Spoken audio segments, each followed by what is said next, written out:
Rob Dauster, thefield68.com with us on 365 Sports. Dan Hurley's decision to spurn the Lakers, stay at UConn, and I want to do that. We'll get into that. That's why I contacted you, but the loss of Jerry West just a couple of weeks or so after Bill Walton. Jerry West, Rob, the logo of the NBA. Yeah,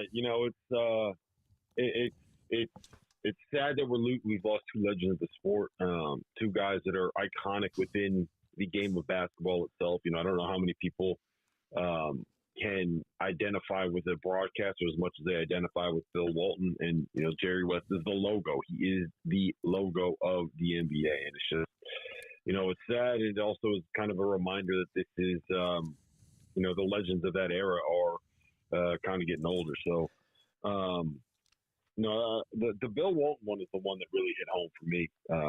And just because of the fact that I think, everybody has somebody in their life, whether it's a crazy uncle or a crazy aunt or that they can relate to when it comes to Bill Walton. So sad news to wake up to this morning, that's for sure. One more thing about West, if you don't mind. Obviously, West Virginia, part of the Big 12, but back then they weren't. He was an Olympic gold medalist. What impact do you think he had more of on the NBA as a player who won one world title, played in like 6 or 8 championships, but that was the Celtics and Russell and all that, or as an executive with the Lakers, Memphis, the Clippers, and even Golden State, and won, I think, 8 titles as an executive?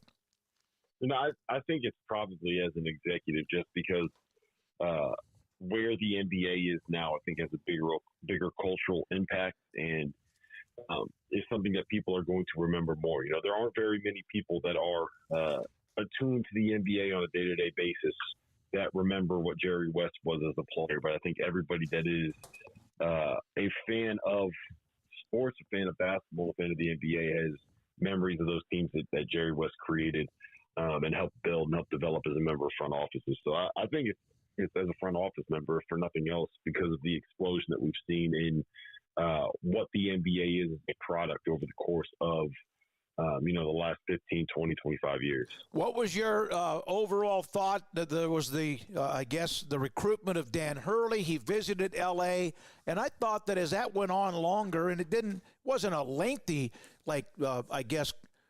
try dating, but I never was surprised when he decided. I know the Lakers have the logo like the Yankees in Major League Baseball, but your thoughts about what Dan Hurley and his decision?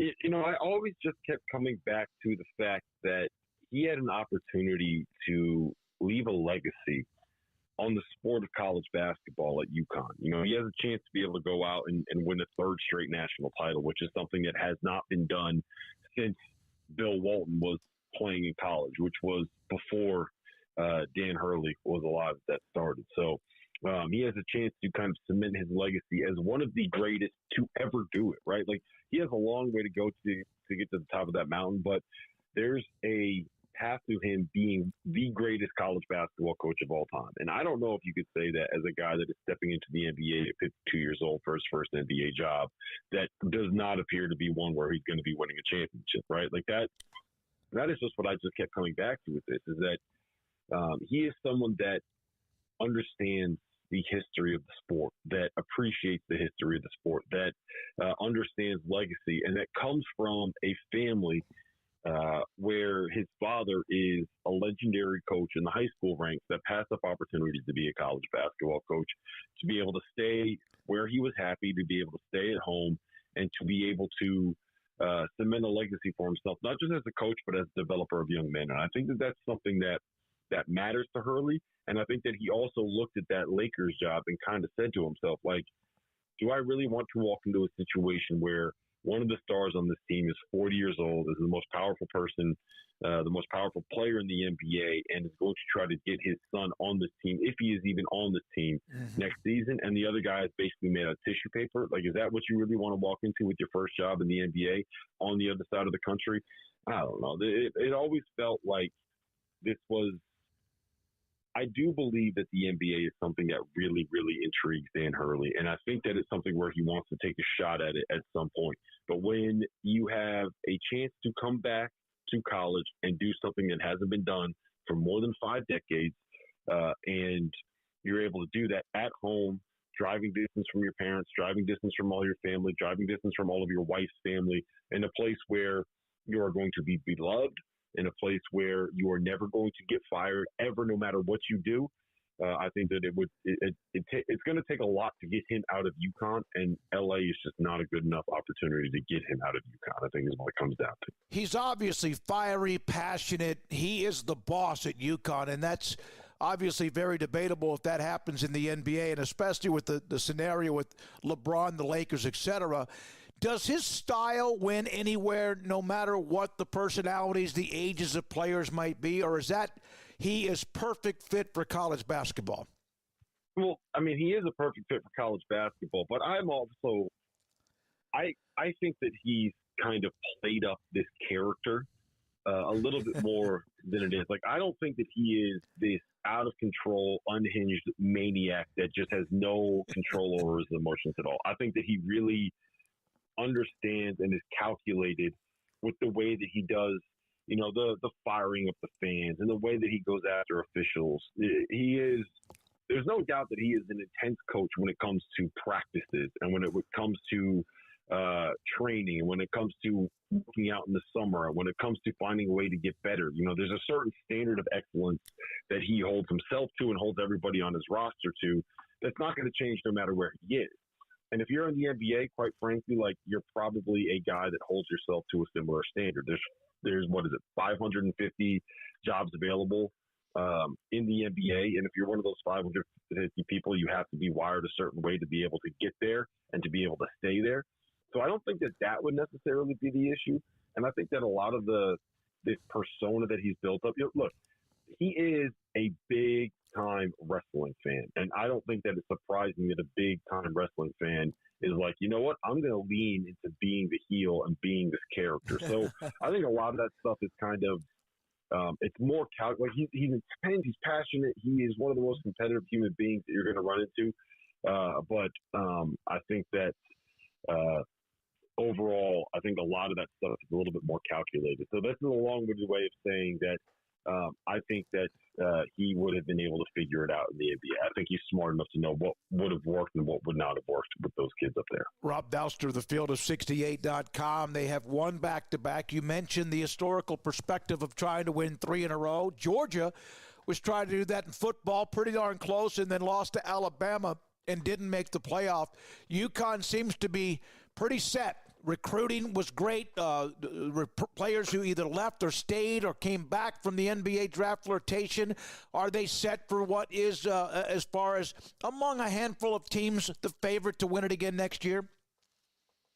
Yeah, I think that right now at this point, they are considered a favorite because Dan Hurley is there more than necessarily they have the best roster.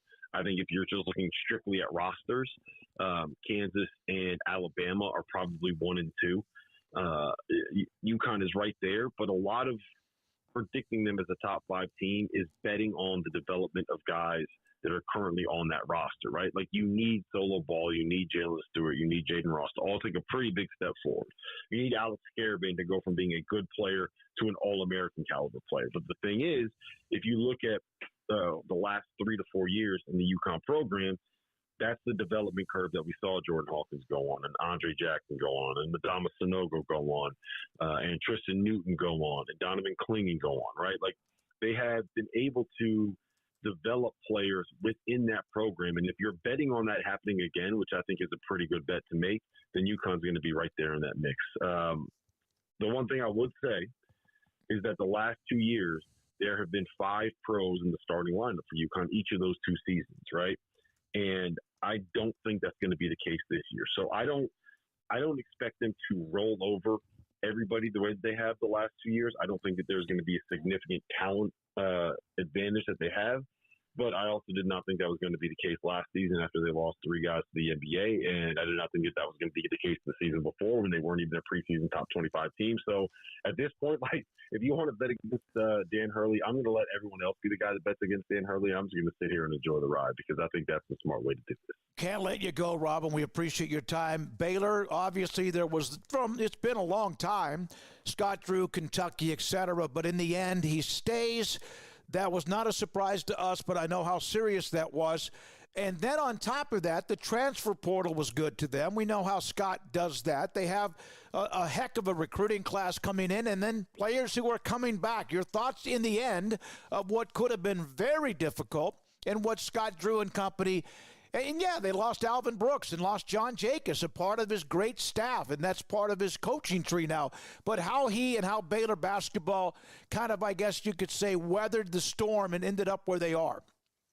Well, look, I think there is a lot to be said for coaches that understand that happiness, comfortability, being in a place where you have your family around you, being in a place where you can have the work-life balance that you want, and also knowing that you're not going to have the pressure of one bad season putting you on the hot seat is something that should be valued and appreciated because no matter where you go, taking the Kentucky job, if you're Scott Drew, there's a level of prestige once you get there, right?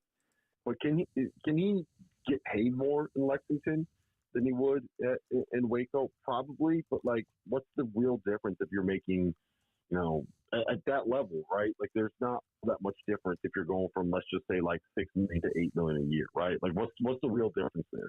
You're still living in the same kind of house, you're still driving the same kind of cars, you're still eating at the same places, you're still buying the same kind of fishing boat, right?